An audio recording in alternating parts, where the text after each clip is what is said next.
Nothing happened. "The damn thing needs recharging," Oz spat. Before I could ask him what he was doing, he strode into a nearby shop, tugged an animal skin off the wall, and began wrapping it around the trophy. "Terrific," I observed dryly. "Now we have a furry trophy. I don't think it'll fool the guards." "It will once you disguise it," Oz grinned. "I told you I can't," I insisted. "It's a metal." "Not the trophy, dummy," he snapped. "The skin. Get to work. Change it to anything. No, make it a wounded soldier." I wasn't sure it would work, but I closed my eyes and gave it a try. One wounded soldier, complete with a torn, blood-stained uniform and trailing feet. "Not bad, kid," Oz nodded, sticking the bundle under his arm. As usual, I couldn't see the effects of my work. When I looked, I didn't see an officer of the guard with a wounded comrade under his arm. I saw Oz holding a suspiciously lumpy package. "Are you sure it's okay?" I asked doubtfully. "Sure," Oz nodded. As we drew nearer to the north gate, however, my nervousness grew stronger. Do you want me to change the disguise on the trophy?" I asked tentatively. "No," came the brusque reply. "But you could mess us up a little." "Mess us up?" I blinked. "A little dirt and blood on the uniforms," Oz clarified. I completed my task just as we were coming up on the gate. As a tribute to my handiwork, the guard didn't even bother to address us directly. He started hollering for the officer of the guard. By the time that member appeared, we were close enough to count his teeth as his jaw dropped. "What's going on here?" he demanded. "Fighting in the streets," Oz gasped in a realistic imitation of a weary warrior. "They need your help. We're your relief." "Our relief?" the officer frowned. "But that man's unconscious, and you look like... Fighting, did you say?" "We're fit enough for gate duty," Oz insisted, weakly pulling himself erect. "Anything to free a few more able-bodied men for the fighting." "What fighting?" the officer screamed. "Riots," my mentor blinked. "The bookies have changed the odds on the war and won't honor earlier bets. It's awful." The officer blanched and recoiled as if he had been struck. "But that means... My life savings have bet on the war. They can't do that." "You'd better hurry," Oz insisted. "If the mobs tear the bookies apart, no one will get their money back." "Follow me, all of you," the officer bellowed, though it wasn't necessary. The guards were already on their way. We walked side by side through the now unguarded north gate of Vegas, bearing our prize triumphantly with us. We were nearly back to the place where he had hidden Griffin when Oz made an unexpected request. "Say, kid," he said, "how about dropping the disguises for a while?" "Why?" I asked logically. "Oh, no special reason," he shrugged. "I just want to look at this trophy that's caused everyone so much trouble." It took mere seconds to remove the disguises. "Help yourself," I announced. "Thanks, kid." Oz grinned, setting the trophy down and hastily unwrapping it. The trophy was as ugly as ever. Not that I had expected it to change.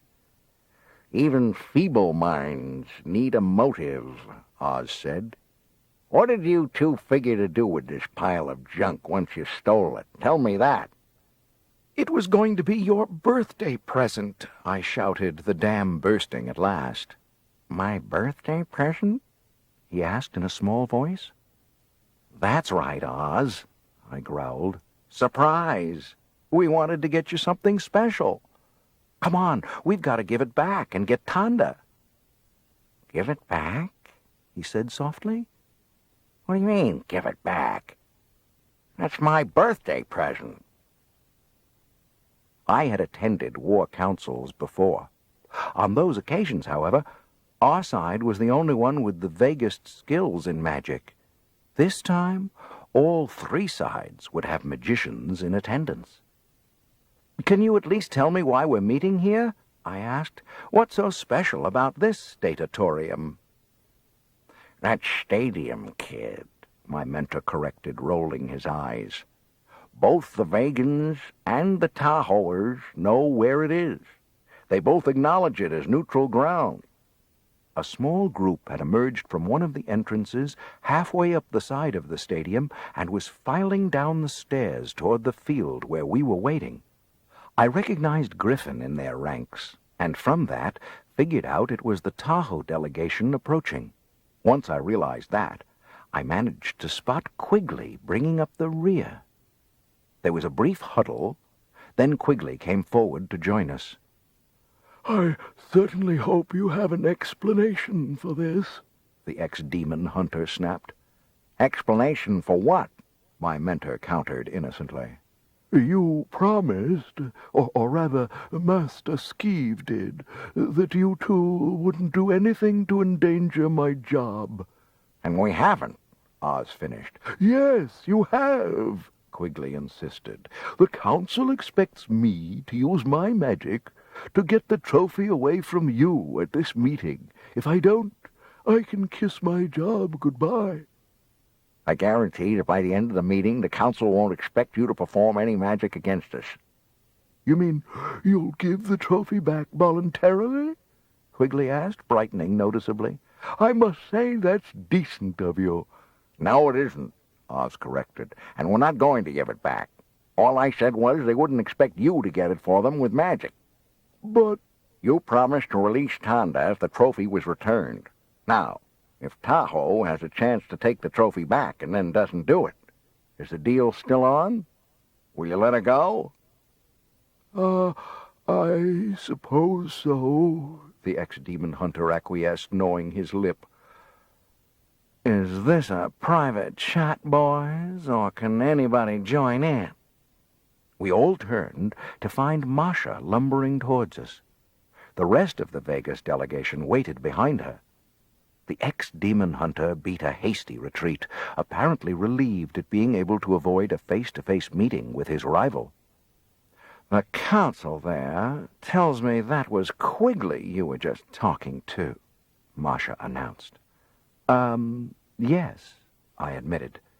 "You boys wouldn't be trying to double-cross old Masha, would you?" My dear lady, Oz gasped, you wound me. Didn't we promise to neutralize Quigley's demon for you? "You sure did." Oz sighed dramatically.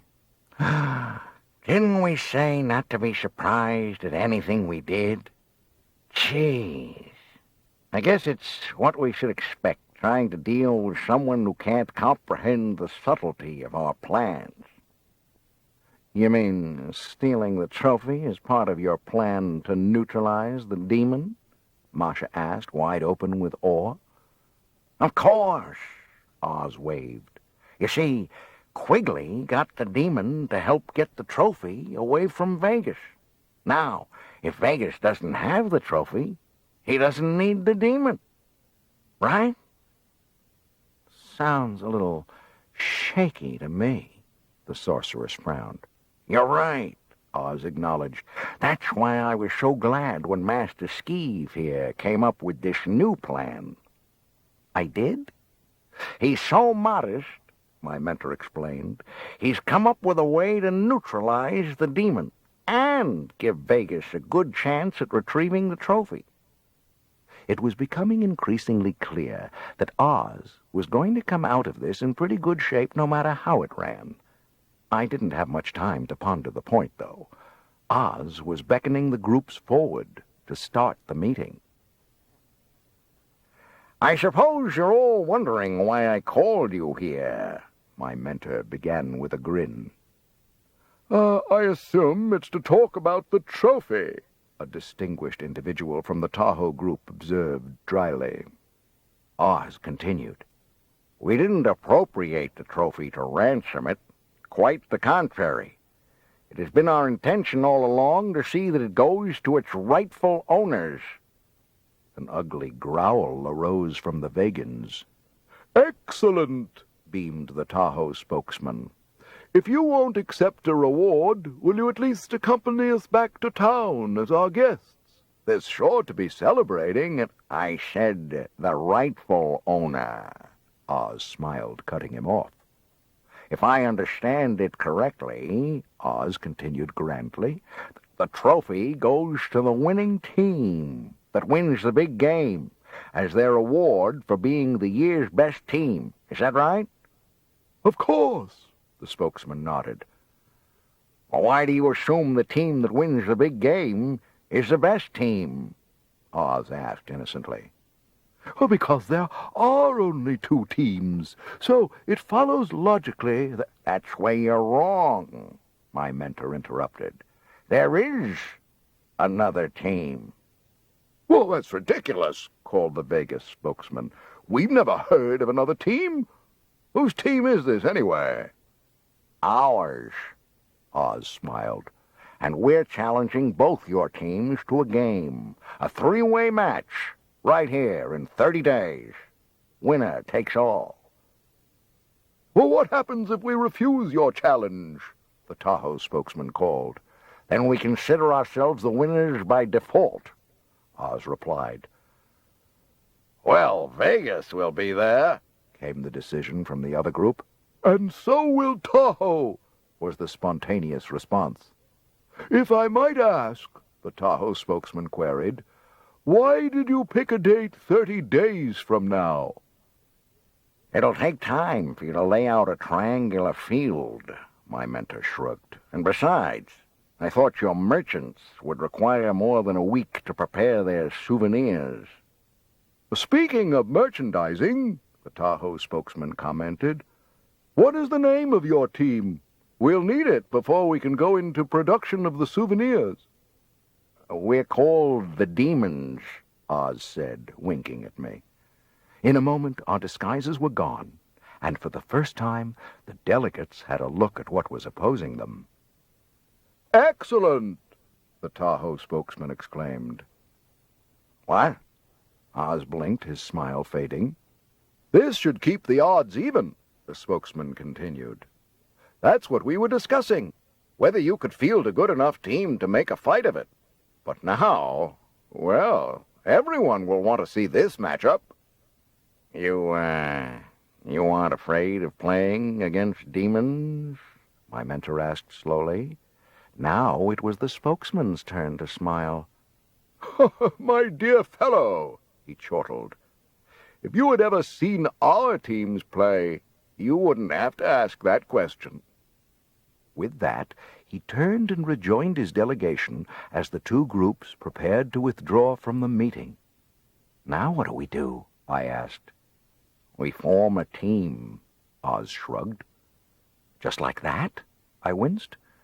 And where are we going to find the players? Much less someone who can tell us how the game is played. Where else? Oz grinned, setting the D-hopper. The bazaar at Deva.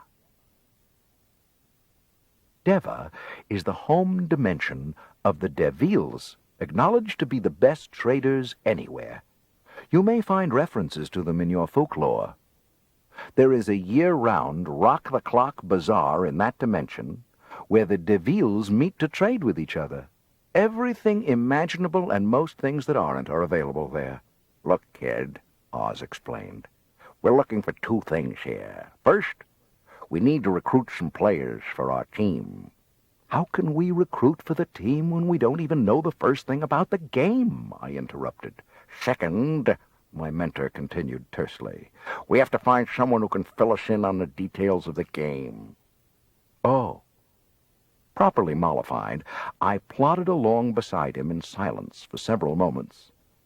Say, Oz, Yeah, kid? where are we going? To the Yellow Crescent Inn. The Yellow Crescent Inn? I echoed. Are we going to see Gus? That's right, Oz grinned. Gus is a heavy bettor. He should be able to put us in touch with a reliable bookie. Besides, he owes us a favor. Maybe we can get him for the team. Good, I said, and meant it. Gus is a gargoyle. Anyone who's used the expression heart of stone to mean insensitive has never met Gus. I assume his heart is stone, the rest of him is, but he's one of the warmest, most sympathetic beings I've ever met. The Yellow Crescent Inn was in sight now. My mentor slowed slightly, peering at a mixed group of beings huddled under a tent flap. It's a crap game, Oz declared. I can hear the dice. Trust a Purvect to hear the sound of dice on mud at 100 paces. So? I urged. So, I think we found our bookie. The tall fellow, there at the back of the crowd. I've dealt with him before. Are we going to talk to him now? I asked eagerly. Not we, Oz corrected me. Me. You're going to wait for me in the inn. Gus should be able to keep an eye on you. Oh, all right. I could see through the door that the place was empty.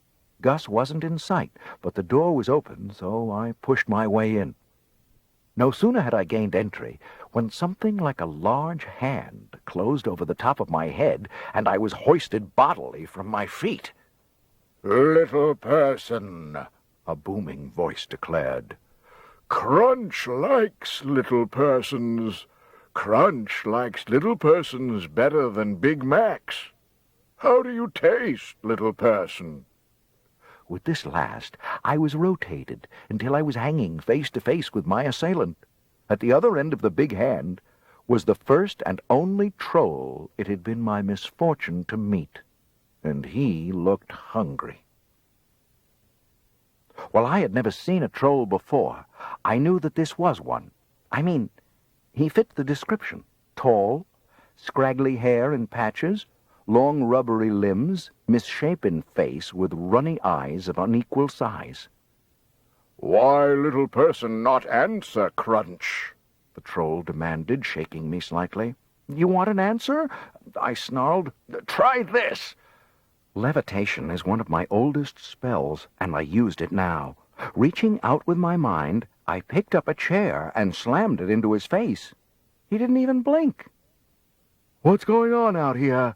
Gus bellowed, charging out of the kitchen. "Any fights and I'll—" "Skeeve, tell your customer here to put me down before I tear off his arm and feed it to him," I called, my confidence returning with the arrival of reinforcements. "Skeeve?"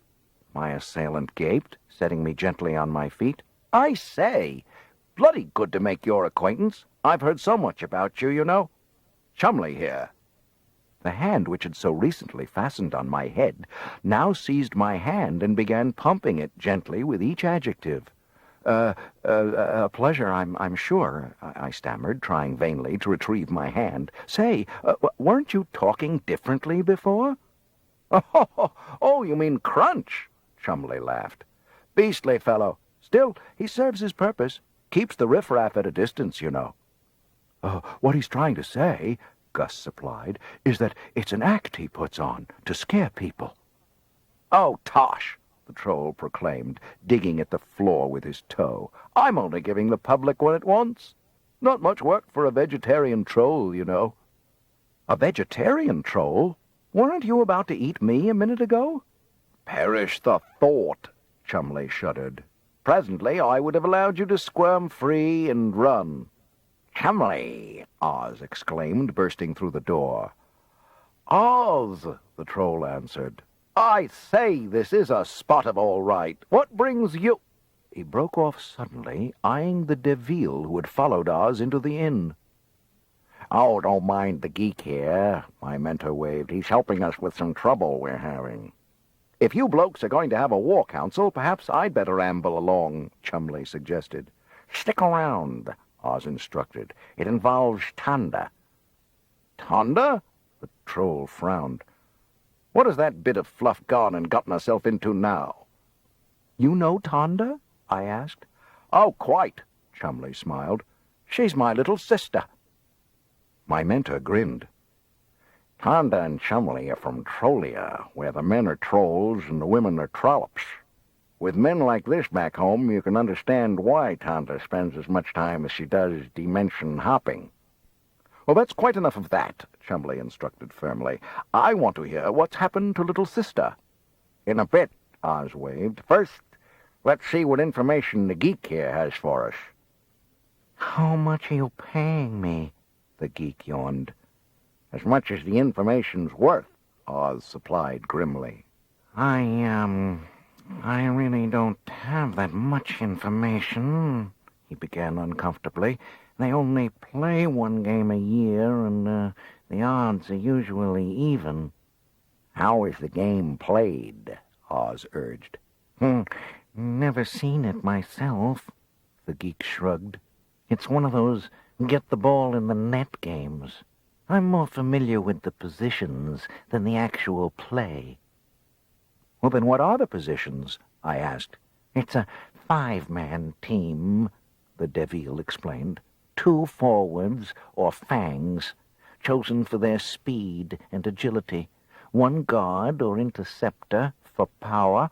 A goaltender, or castle, who is usually the strongest man on the team. And a rider, a mounted player, who is used both for attack and defense.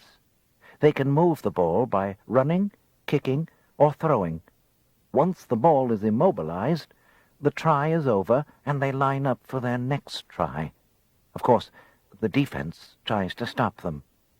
Run, kick, or throw, Oz murmured. Sounds like defense could be a problem. What are the rules regarding conduct on the field?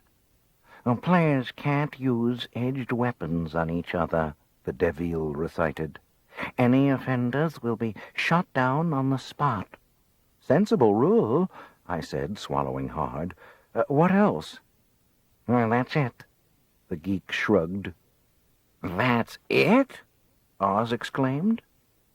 Both for the rules and my knowledge of the game, the Devil confirmed. Now, if we can settle accounts, I'll be on my way. Would you settle for a good tip? Oz asked. Oh, only if it was a really good tip, the geek responded dourly. Have you heard about the new game on Jacques? The 3-way brawl that's coming up? I have a professional stake in keeping up on these things. My mentor commented judiciously. How are the odds running? Even up for Tahoe and Vegas. This new team is throwing everyone for a loop, though. Since no one can get a line on them, they're heavy underdogs. If we could give you an inside track on this dark horse team, Oz said, looking at the ceiling, would that square our account? Well, you know about the demons? The geek asked eagerly. If you do, it's a deal. With inside info, I could be the only one at the bazaar with the data to fix the real odds. Done, my mentor declared. We're the demons. You mean you're financing the team? We are the team, or part of it. We're still putting it together. The Devil started to say something, then changed his mind. He headed for the door, hesitated with one hand on the knob, then left without saying a word. How about that, kid? Oz chortled. I got the information without paying a cent. Oz, I said slowly, what is it you always told me about dealing with Devils? You mean, if you think you've made a good deal with a Devil... He broke off, his jubilance fading. First, count your fingers, then your limbs, then your relatives, I finished for him.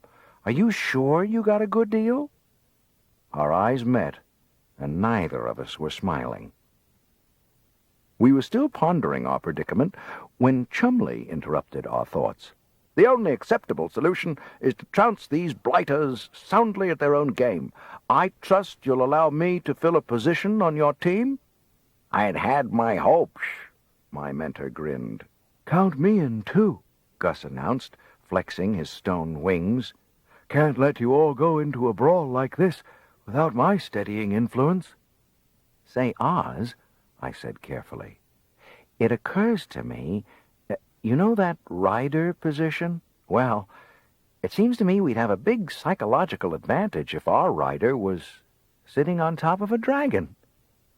Yeah, but not that stupid little dragon of yours, Oz insisted. We're going to use that monster we got with Big Julie's army. But Oz...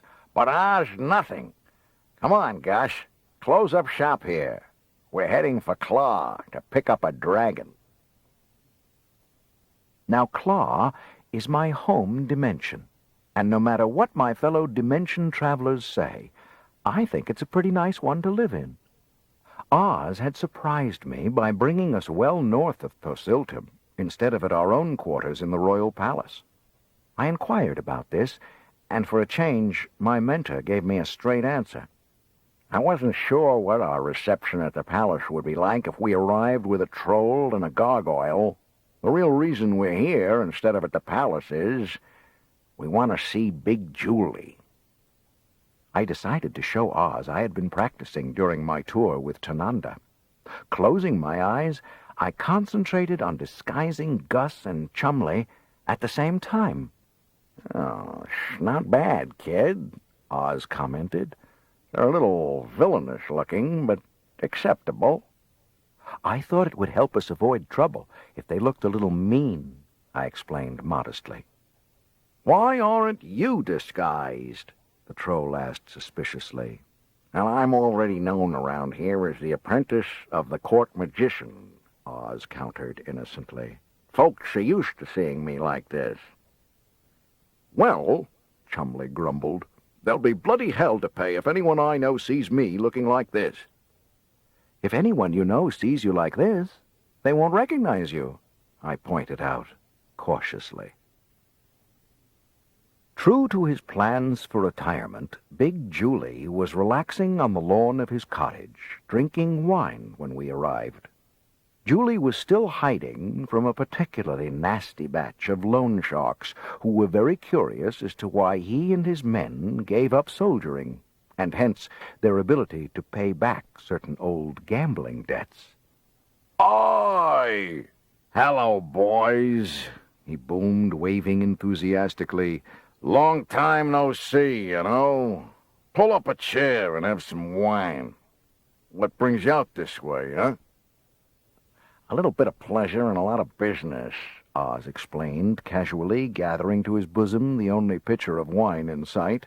We've got a little favor to ask. If it's mine, it's yours, Julie announced. What do you need? Is there any more wine? I asked hastily. Sure, I got lots. Bad Axe is inside now, getting some. Bad Axe? Oz frowned. What's he doing here? At the moment, wondering what you're doing here, came a booming voice. We all turned to find the shaggy mountain form of Posiltum's general framed in the doorway of the cottage, a pitcher of wine balanced in each hand.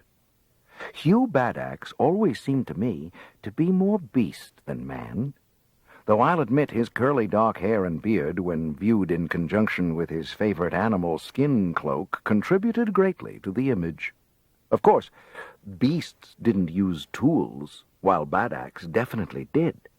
A massive double-edged axe dangled constantly from his belt, at once his namesake and his favorite tool of diplomacy. Well, we just dropped in to have a few words with Big Julie here, my mentor replied innocently. What about? The general demanded. I thought we agreed that all military matters would be brought to me before seeking Big Julie's advice. I am the commander of Posiltum's army, you know. Now, Hugh, Julie soothed. The boys just wanted to ask me for a little favor, that's all. We were wondering if we could borrow your dragon for a little while, Oz asked. Don't worry, I interjected confidently. I'll be riding the dragon in the game, so nothing— Game? Badax roared. I knew it. You're going into a war game without even consulting me. My mentor interrupted. This exercise only involves a 5-man team, and we've filled it without drawing on the Army's resources. Oz, I began. What is it? my mentor snarled, turning on me. We haven't got 5 players, only 4. 4? Oz echoed blankly. I count real good up to 5, I informed him loftily, and you, me, Gus, and Chumley only make 4. See? 1, 2, 3. As I spoke, I dropped the disguise spell, revealing both gargoyle and troll in their true forms. Gus! Big Julie roared. I thought I recognized your voice. Hi, Julie, the gargoyle waved. How's retirement? Pretty dull. Hey, help yourself to some wine. Thanks. Well, Bad Axe, Oz grinned. Are you, willing to join the team? Certainly, he announced. I'd be proud to fight alongside such worthy allies. That is, if they'll have me. I was stuck. No one could deny Bad Axe's value in a fight, but I had never warmed to him as a person. As a teammate. Gleep! The warning wasn't soon enough. Before I could brace myself, I was hit from behind by a massive force and sent sprawling on my face. The slimy tongue worrying the back of my head and the accompanying blast of incredibly bad breath could only have one source. What's that stupid dragon doing here? Oz bellowed, unmoved by our emotional reunion. Ask Bad Axe, Julie grinned. He brought 'em. Hugh Bad Axe looked uncomfortable. He brought 'em out to play with my dragon, Julie explained gleefully. It seems the fierce general here has a weak spot for animals. Bad Axe's head came up with a snap. The dragon served the kingdom well in the last campaign, he announced hotly. It's only fair that someone sees to his needs as a veteran. General, I said carefully. Yes? I'm sure I speak for the rest of the team when I say we're both pleased and honored to have you on our side for the upcoming war game. Well, thank you, Lord Magician. He bowed stiffly. Now, that's all settled, Oz chortled, rubbing his hands together. Where's the big dragon? We've got some practicing to do. He's asleep, Julie shrugged. Asleep? Oz echoed. That's right. He got into the barn, ate up over half the livestock in the place. Now he's sleeping like a rock, you know. Probably won't wake up for a couple of months at best. A couple of months? My mentor groaned. Now what are we going to do? The kid's got to have something to ride in the game. Gleep, my pet said, rolling on the ground at my feet. Oz glared at me. Don't think we've got much choice, Oz, Gus pointed out. The 5 of us, 6 including Gleep, said our goodbyes to Julie.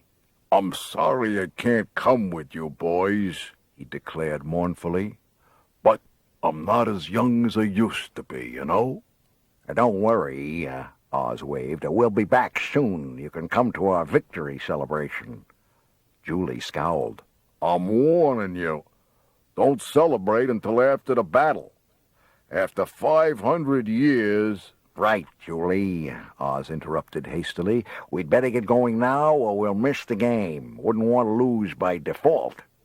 With that, he checked to see we were all in position and triggered the D-hopper.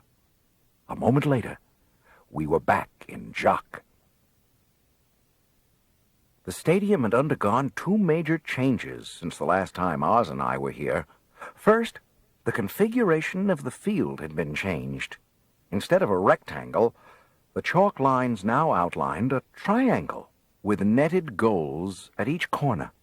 I assumed that was to accommodate a 3-way instead of a 2-way match. The second change was people. Where I had envisioned neat rows of people to match the military precision of the seats, the stands were currently a chaotic mass of color and motion. A stunned hush had fallen over the crowd when we appeared. This was understandable. beings don't appear out of thin air very often, as we had assembled. At Oz's instruction, I had withheld any disguises from our team in order to get maximum psychological impact from our normal appearance. We got it. The crowd gaped at us, while we gaped at the crowd. Masha was bearing down on us from one side, while old Graybeard was waddling forward from the other. It seemed both Vegas and Tahoe wanted words with us. "Hello, boys," Masha drawled, arriving first. "Just wanted to wish you luck with your venture." Oz made the proper introductions. Masha, this is Gus. "Charmed, madam," the gargoyle responded. And, Chum, Crunch. When fight, Crunch likes fighting, Chumley declared, dropping into his troll act. Masha didn't bat an eye. She was busy running both of them up and down the general's frame. And, this is, Hugh Badaxe. So pleased to meet you, Hugh. You don't mind if I call you Hugh, do you?" she purred. That is, Badaxe stammered, visibly uncomfortable. Fortunately, help arrived just then in the form of the Tahoe delegate. "Good afternoon, gentlemen," he chortled, rubbing his hands together gleefully. "Hello, Masha." "Actually," she returned icily, "I was just leaving." "Well, we were afraid you wouldn't arrive in time," Graybeard continued, ignoring Masha's exit. "Well, when are you expecting the rest of your team?" "The rest of our team?" I frowned. I thought the rules only called for 5 players, plus a riding mount." "Well, that's right," Graybeard replied. "But, I admire your confidence. That will change the odds a bit." "Why?" I demanded suspiciously. "Are the edges on that thing sharp?" the spokesman asked, spying the general's axe. razor, Badaxe replied haughtily. "But he won't use it on anyone," I added hastily, suddenly remembering the no-edged weapons rule. "Oh, I have no worries on that score," Graybeard responded easily. "As with all games, the crossbowman will be quick to eliminate any player who chooses to ignore the rules." He waved absently at the sidelines. We looked in the indicated direction and saw for the first time that the field was surrounded by crossbowmen, alternately dressed in the blue and yellow of Tahoe and the red and white of Vegas. This was a little wrinkle the geek had neglected to mention. He had told us about the rules, but not how they were enforced. At the same time, I noticed 2 things which I had previously missed while scanning the stands. The first was Quigley, sitting front and center on the Tahoe side. What was more important was that he had Tanda with him. She was still asleep, floating horizontally in the air in front of him. Apparently he didn't want to miss the game, and didn't trust us enough to leave her unguarded back at his workshop. He saw me staring and waved. I didn't wave back. Instead, I was about to call Oz's attention to my find when I noticed the second thing. Griffin was at the edge of the field, jumping up and down and frantically waving his arms to get my attention. I ambled off to see what Griffin wanted. "Hello, Griffin," I smiled. "How've you been?" "I just wanted to tell you," he gasped, breathless from his exertions. "The 2 teams had a meeting about this game.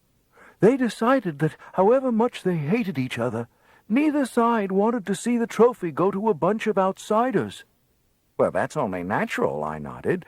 "But what you don't understand," the youth interrupted hastily. "They're going to double-team you. They've declared a truce with each other until they've knocked you off the field." "Kid, get back here."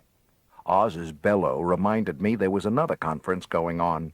"I've got to go, Griffin," I declared. "Thanks for the warning." I trotted back onto the field.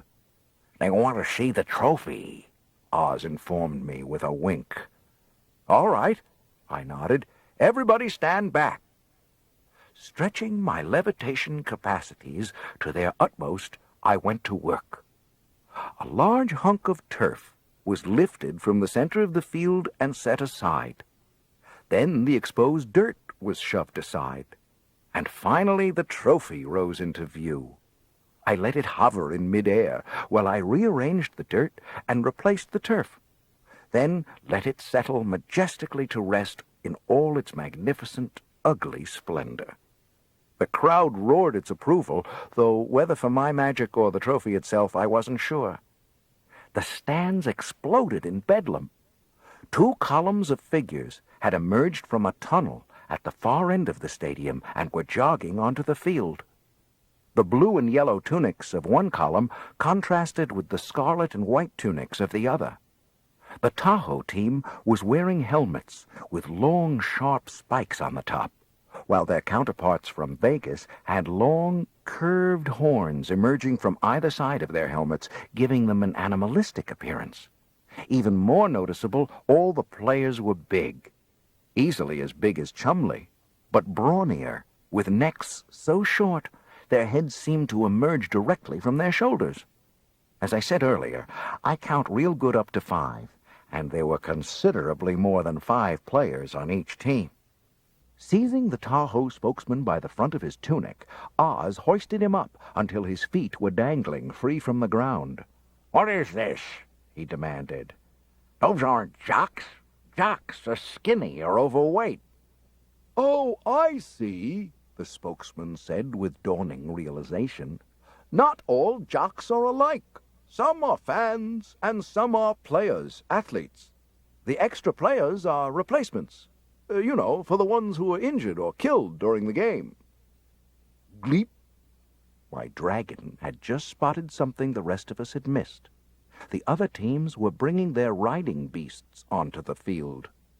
The Vegas beast was a cat-like creature, with an evilly flattened head. Nearly as long as Gleep, it slunk along the ground with a fluid grace which was ruined only by the uneven gait of its oversized hind legs.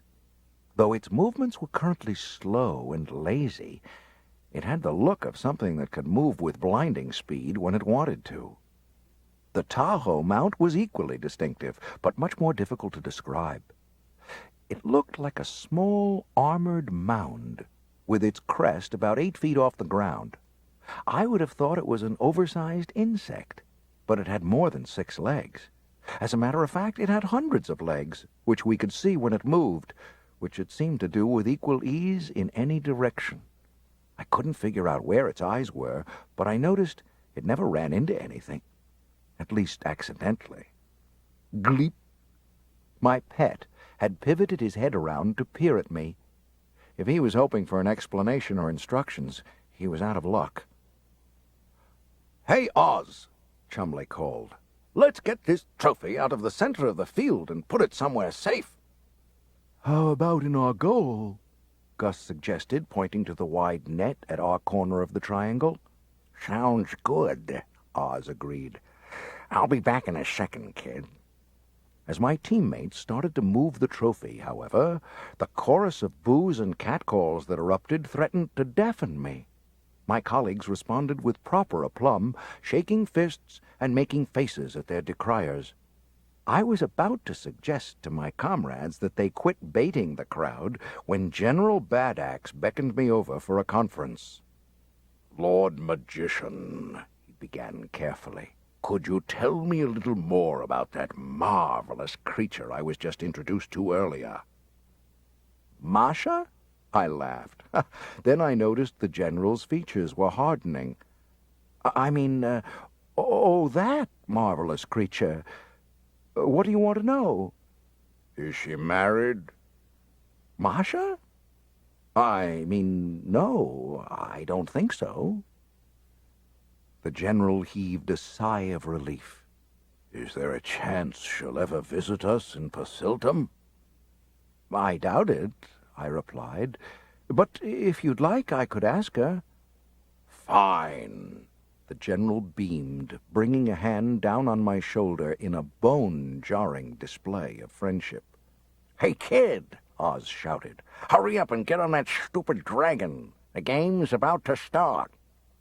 The teams from Tahoe and Vegas had retired to the sidelines, leaving 5 players apiece on the field. The cat and the bug each had riders now, and were pacing and scuttling back and forth in nervous anticipation. At midfield, where the trophy had been, a jock stood wearing a black and white striped tunic and holding a ball. I used the word ball rather loosely here. The object he was holding was a cube of what appeared to be a black, spongy substance. A square ball. One more little detail the geek had neglected to mention. Without bothering to take my leave from the general, I turned and sprinted for Gleep. Whatever was about to happen, I sure didn't want to face it afoot. I was barely astride Gleep when the jock at midfield set the ball down and started backing toward the sidelines. Oz and Chumley were bracketing me as the Fangs. Gus was behind me, waiting to take advantage of his extra mobility as guard, and Bad Axe was braced in the mouth of the goal as Castle. Hey, kid, Oz called. Where's your club? For a flash moment I thought I had left my staff back in Claw. Then I spotted it lying in the grass at our entry point. A flick of my mind brought it winging to my hand. A shrill whistle blast pulled our attention downfield. The cat and the bug were heading for the ball at their respective top speeds, with the rest of their teammates charging along in their wakes. The game was on, and all we were doing was standing around with our mouths open. As usual, Oz was the first to recover. Don't just stand there with your mouth open, he shouted. Go get the ball. But Gleep. What I had intended to point out to Oz was that the cat was almost at the ball already. Realizing there was no way I could get there first, I felt we should drop back and tighten our defense. My pet, however, had other ideas. Whether he was responding to Oz's command to get the ball, which was unlikely, or simply eager to meet some new playmates, which was highly probable, the result was the same. He bounded forward, cutting me off in mid-sentence and setting us on a collision course with the cat. Gleep's enthusiasm was placing me in the position I had hoped to avoid at all costs, facing the united strength of both of the opposing teams without a single teammate to support me. For the first time since our opponents had taken the field, I stopped worrying about surviving until the end of the game. Now I was worried about surviving until the end of the first play. My hopes improved for a moment when I realized we would reach the cat and its rider well ahead of their teammates. The feeling of hope faded rapidly, however, as my rival uncoiled his weapon. Where I was carrying a staff, he had a whip. A long whip. The thing was 20 feet long if it was an inch.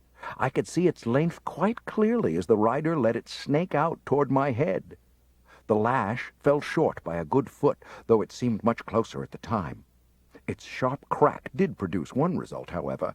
Gleek stopped in his tracks, throwing me forward on his neck as I fought to keep my balance. An instant behind the whip attack, the cat bounded forward, its teeth bared and ears flat against its skull, and one of its forepaws darted out to swat my dragon on the nose. Though never noted for his agility, Gleep responded by trying to jump backwards and swap ends at the same time. I'm not sure how successful he was, because somewhere in the middle of the maneuver, he and I parted company. Realizing I was airborne, I attempted to fly, and succeeded in slamming into the turf with the grace of a bag of garbage. Up, kid, came my mentor's voice. Run! My head was clearing slowly, but the ground was shaking. Rolling over, I propped one eye open to get my bearings and immediately wished I hadn't. It wasn't in my head. The ground really was shaking. The bug was bearing down on me full tilt, displaying every intention of trampling me beneath its multiple tiny feet. Then Oz was there. You want to fight? He roared. Try me.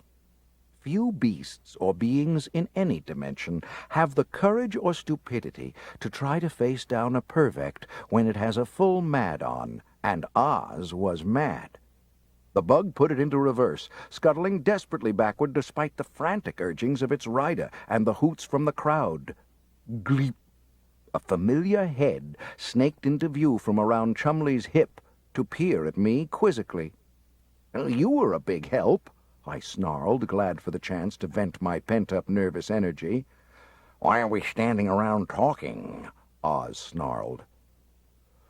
"Because the first play's over," Chumley supplied. "Also, I might add, the first score." We all looked down the field toward our goal. The field was littered with bodies, fortunately theirs, not ours. "The score," the Troll continued casually, "is 0-1 against us. Not the best of starts, what?"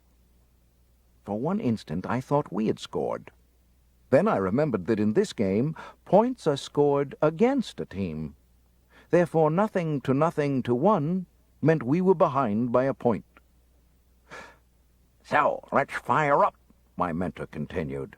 "Chumley, get Gus and Bad Axe up here for a strategy session. Kid, get back on that dragon, and this time try to stay up there, huh?" I started to obey, then turned back to him. Oz? "Yeah, kid?" I didn't say it too well a minute ago, but thanks for saving me." "Any risks I take are mine, understand? That includes the ones I take pulling your tail out of the fire once in a while. Don't mess up my style by making me responsible for 2 lives.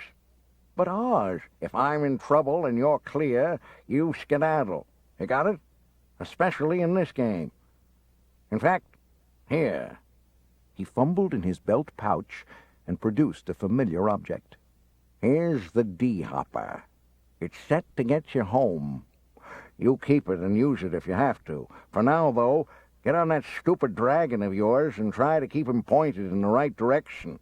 We've got some points to score." We needed to score some points, and to do that, we needed the ball. When the whistle sounded, I was ready for it. Reaching out with my mind, I brought the ball winging to my grasp. Before our team could form up around me, however, the whistle sounded again, and the jock in the striped tunic came trotting toward us, waving his arms. "There's been a protest," the referee informed him. "Your opponents say you're using magic." "So what?" my mentor countered. "There's no rule against it." "Well, not officially," the ref admitted, "but it's been a gentleman's agreement for some time." "Oh, we're not gentlemen," Oz grinned. "So get out of our way and let us play." "Oh, wait a minute, Oz," I called. "Sir, we're willing to allow the use of magic against us if, and only if, the magicians do it from the field." "What?" The ref blinked. "You heard 'em," Oz crowed. "If your magicians join the team and take their lumps like our magician does, then they're free to use whatever skills and abilities they bring onto the field with them. Otherwise, they can sit in the bleachers with the spectators and keep their magic out of it." "Well, that seems fair," the jock nodded thoughtfully. "I'll so inform the other teams." I won't attempt to chronicle the afternoon play by play. The jocks were tough, and they knew their business. The only thing holding them at bay was the sheer strength and ferocity of my teammates, and some inspired magic by yours truly. However, a few incidents occurred prior to the game's climax, which would be criminal neglect to omit from my account. Gleep came of age that afternoon. Somewhere in that puzzling brain of his, Gleep thought things over and arrived at the conclusion that we had some serious business on our hands. I, of course, didn't know this. When the ball ended up in my hands, I was counting on my other teammates for protection. Unfortunately, our opponents had anticipated this and planned accordingly. 3 players each swarmed over Oz and Chumley, soaking up incredible punishment to keep them from coming to my support. The 2 riders converged on me. I saw them coming and panicked. I mean, the cat was faster than us, and the bug seemed invulnerable. Instead of bolting, Gleep stood his ground, his head lowered menacingly. As the cat readied itself for a pounce, my pet loosed a jet of fire full in its face, singeing its whiskers and setting it back on its haunches. I was so astonished I forgot to watch the bug moving up on our flank. Gleep didn't. His tail lashed out to intercept the armored menace. There was a sound like a great church bell gonging, and the bug halted its forward progress and began wandering aimlessly in circles. "Atta boy, Gleep!" I cheered, balancing the ball on his back for a moment so I could thump his side. Our defense finally solidified, and we meted out terrible punishment to any jock foolish enough to head for our goal with the ball in his arms. We even managed to score some points, though it took a little help from my magic to do it. The first point we scored was against the Vegans. It was a variation of Oz's original divide-and-conquer plan. The Vegans had the ball and were bringing it downfield when we plowed into them at midfield. As per my instructions, I waited until the brawl was getting heated, then used a disguise spell on Gus, altering his appearance so he looked like one of the Tahoe players, complete with a spiked helmet. The ball carrier was zigzagging desperately, with Oz in hot pursuit. He saw an ally in a position to score and lobbed the ball to him without breaking stride. Gus gathered the ball in and started for the Vegas goal. Double cross! The first shout was from Chumley, but the Vegas players quickly picked it up. Spurred by indignation, they turned on the Tahoe players, who a moment ago had been their allies. The Vegan castle had been upfield when the play broke, but the goaltender braced himself as Gus swept down on him. The only pursuit close enough to count was Chumley, who appeared intent on hauling down the ball carrier from behind. At the crucial moment, however, he charged past the gargoyle and piled into the goaltender. Gus scored, untouched. "That's 0-1 now," I crowed. "Before you get too caught up in celebrating," Oz advised, "you'd better do something about that." I followed his finger and realized that fights were breaking out throughout the stands. It seemed the fans didn't like the double cross any more than the players had. To avert major bloodshed, I removed Gus's disguise as he came back up the field. Within seconds, the fans and the opposing teams realized they had been had. Hostilities between the rival factions ceased immediately. Instead, they focused their emotions on us. Terrific. I'm particularly proud of our second goal, in that it was my idea from start to finish. The idea occurred to me shortly after my staff broke. I was swinging at the ball when one of the Tahoe players somehow got his head in the way. He was sidelined, but I was left with two pieces of what used to be a pretty good club. "Get the ball to me," I called to my teammates. "Heads up, kid!" Oz shouted with sudden urgency. My eyes popped open, and the ball was there. Dropping the two halves of the staff, I caught the ball with my hands. Then I cast two spells simultaneously. 4, actually, but I don't like to brag. For the first, I shrank the images of Gleep and myself until we were scant inches high. Second, I changed the appearance of the two staff halves until what was seen was full-sized reproductions of me astride my pet. Once that was accomplished, I used my remaining energy to fly us toward the Tahoe goal. That's right, I said fly. Even in our diminutive form, I wanted us well above the eye level of our opponents. Flying both Gleep and myself took a lot of effort, so much, in fact, that I was unable to animate the images we left behind. I had realized this before I started, but figured that suddenly stationary targets would only serve as a diversion for our real attack. It seemed to work. We were unopposed until we reached the Tahoe goal. Then my mischievous sense of humor got the better of me. Landing a scant arm's length from the goalie, I let our disguises drop. "Boo!" I shouted. To the startled player, it appeared that we suddenly popped out of thin air. A lifetime of training fell away from him in a second, and he fainted dead away. With a properly dramatic flourish, I tossed the ball into the goal. 1-1, a tie game. There was a pile of jocks where I had left the staff pieces. The stretcher teams were busy untangling the bodies and carting them away. He was trying to protect you, or what he thought was you, Bad Axe observed acidly. At the bottom of the pile was Oz. He wasn't moving. He'll be all right, Gus declared, looking up from examining our fallen teammate. He's just out cold.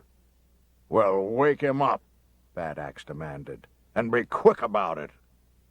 Back off, General, I snarled, irritated by his insensitivity. Can't you see he's hurt? You don't understand, Bad Axe countered, shaking his head. We need 5 players to continue the game. If Oz doesn't snap out of it... Wake up, Oz, I shouted, reaching out a hand to shake his arm. Save it, Skeeve, Gus sighed. Even if he woke up, he wouldn't be able to play. That was a pretty nasty pounding he took. The referee trotted over to our huddle. How's your player? He asked. Just catching his breath, Bad Axe smiled, trying to keep his body between the official and Oz. Don't give me that, the striped tunic jock scowled. I can see. He's out cold, isn't he? We've got a replacement, I exploded suddenly. Where? Frowned the ref. Right there, I announced, pointing to the stands. Tanda was still floating in plain sight in front of Quigley. The captive demon? The official gasped. What do you think we are? Muppets? Gus snarled, recovering smoothly. Muppets? What? I don't think... The ref stammered. You don't have to, I smiled. Just summon the Tahoe magician, and I'm sure we can work something out. The official trotted off toward the stands, while the rest of the team crowded around me. You're going to have a woman on the team? Bad Axe demanded. Let me explain, I waved. Tanda isn't going to play. There was a moment of stunned silence as the team absorbed this. Once she's here and revived, we're going to grab her and the trophy and head back for Claw, I announced. The ref's about to hand us the grand prize on a silver platter. But what about the game? Bad Axe scowled. Let me explain this slowly, I said carefully. The reason we're in this game is to rescue Tanda and grab the trophy. In a few minutes, we're going to have them both, so there'll be no reason for us to keep getting our heads beaten in. Understand? I still don't like quitting the field before the end of a battle, the general grumbled. For crying out loud, I exploded. This is a game, not a war. Are we talking about the same field? Chumley asked innocently. Fortunately, I was spared having to formulate an answer to that one, as Quigley chose that moment to arrive, Tanda floating in his wake. Oh, what's this the ref says about using Tanda in the game? He demanded. That's right, I lied. We need her to finish the game. Now, if you'll be so good as to wake her up, we'll just... But she's my hostage, the magician protested. Oh, come on, Quigley, I argued. We aren't taking her anyplace. She'll be right here on the field in full sight of you and everybody else. And you can all skip off to another dimension any time you want, Quigley pointed out. No deal.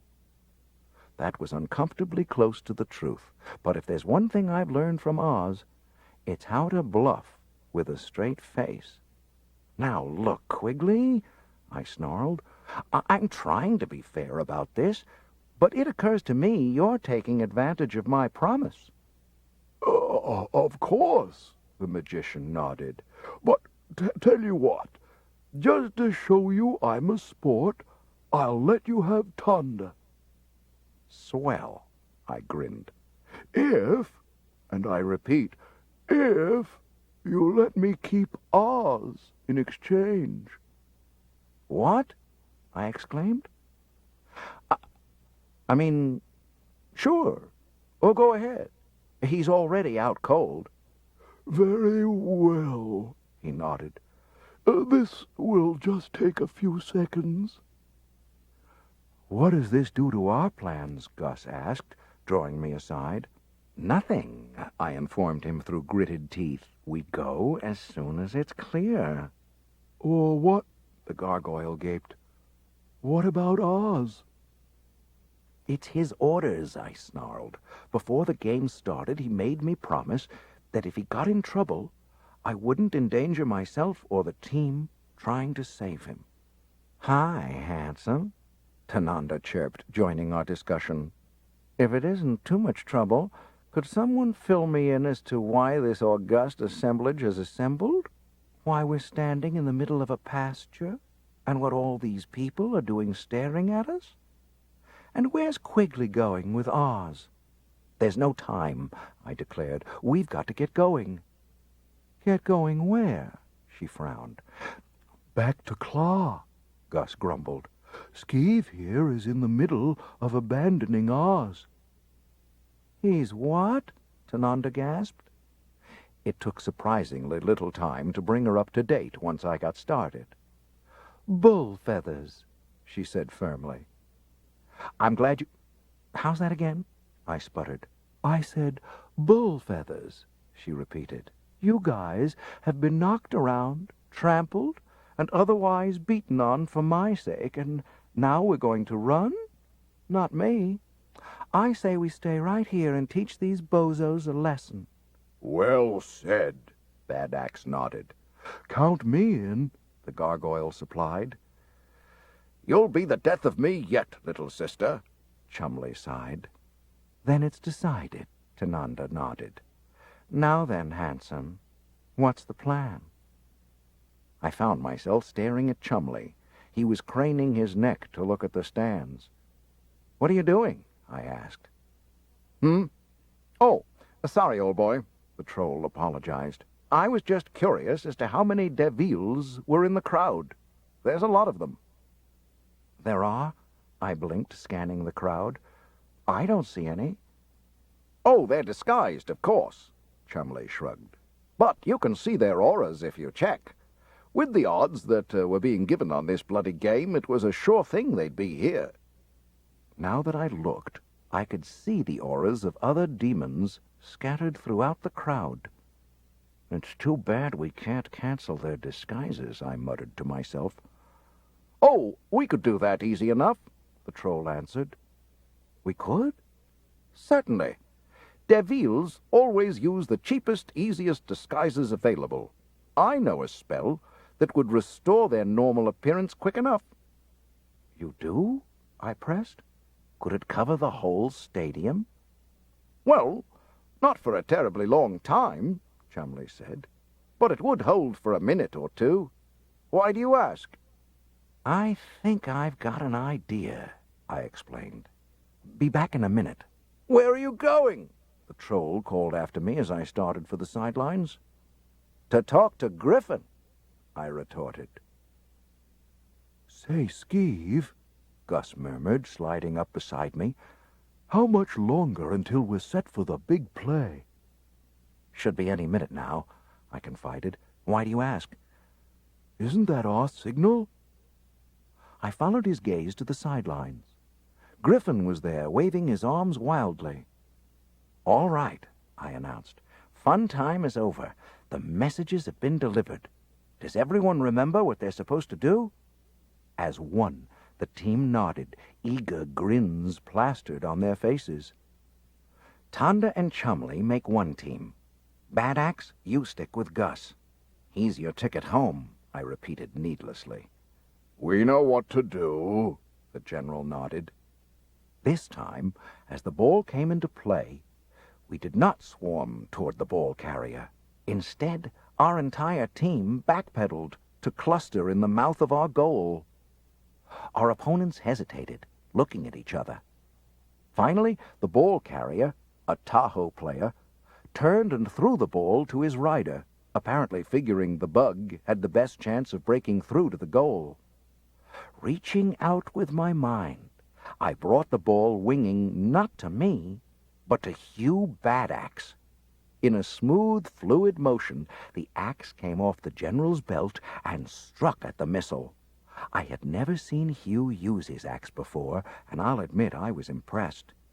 Weapon and ball met, and the weapon won. The ball fell to the ground in two halves as the axe returned to its resting place on the general's belt. The crowd was on its feet, screaming incoherently. "Everybody mount up!" I shouted. On cue, Tanda jumped on Chumley's back, and Badaxe did the same with Gus. I levitated half the ball to each twosome, then did a fast disguise spell. What our opponents saw now was 3 images of me astride 3 images of Gleep. Each image of me had half a ball proudly in its possession. While my teammates were mounting up, I took advantage of the confusion to do one more levitation disguise job. As a result, the trophy was now resting in front of me on Gleep's back, disguised as half a ball. "Chumley," I called, "start your spell." Done, he waved back. "We meet back in Claw," I shouted. now, go for it. My teammates started up opposite sidelines, heading for both our opponents' goals simultaneously. Gleep and I were going for Oz. With all due modesty, my plan worked brilliantly. The appearance of Devils throughout the crowd sent the jocks into a state of panic. The crossbowmen were too busy trying to get a shot of these new invaders to pay any attention to me. I caught sight of Quigley standing on his seat and waving his arms.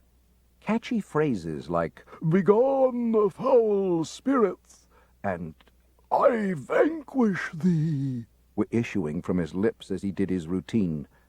This didn't surprise me.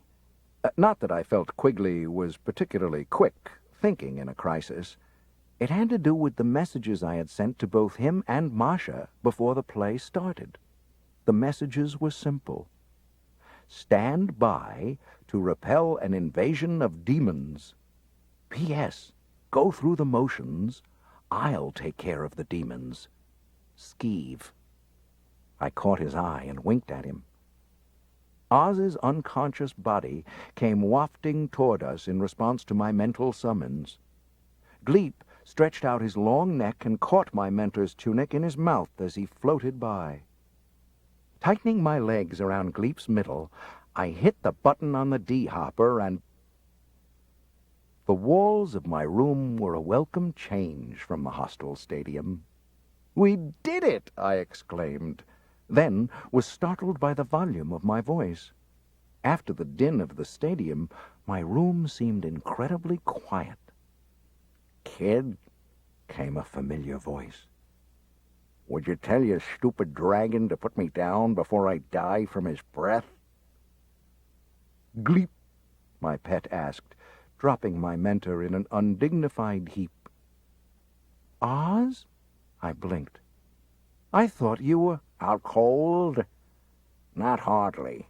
Can you think of a better way to get Tanda out on the field? For a while there, I was afraid you wouldn't figure it out and call for a replacement." "You mean you were faking all along?" I demanded. "I was scared to death. You could have warned me, you know." There was a soft bamf, and Gus and Badaxe were in the room. Gus was holding the general, cradled in his arms like a babe, but they both seemed in good spirits. Chumley and Tanda appeared sprawling on the bed. "What happened?" I bellowed. "We won!" Gus cheered. 1.5 to 1.5 to 1. They never knew what hit 'em. "It's one for the record book," Tanda agreed, dabbing at her nose. "Hold it!" Oz roared. "Halt! Stop! Desist! And time out!" I think he wants our attention, Tanda told the group. Oz scowled. What I want to know is, did any of you superstars think to pick up the trophy?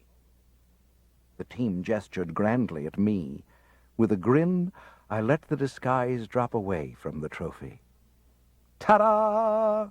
I warbled. Happy birthday, Oz! Happy birthday, the team echoed. Oz looked at their grins, then at the trophy, then at their grins again. All right, he sighed. Break out the wine. Well, Oz, I grinned, levitating the trophy to the floor and sliding from Gleep's back. I guess that just about winds it up. Well, there are a few loose ends to be tied up, my mentor drawled.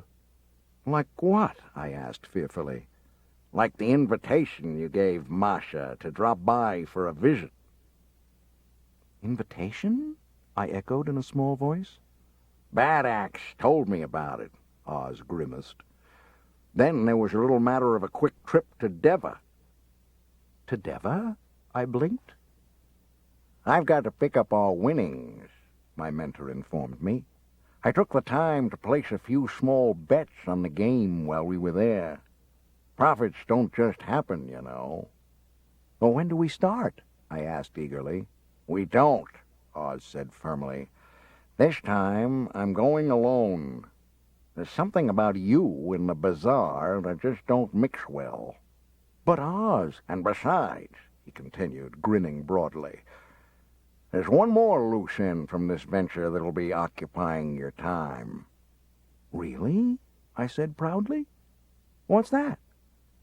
Well, my mentor said, heading for the wine, you can start thinking about how we're going to get that stupid dragon out of our room. He's too big to fit through the door or window. Gleep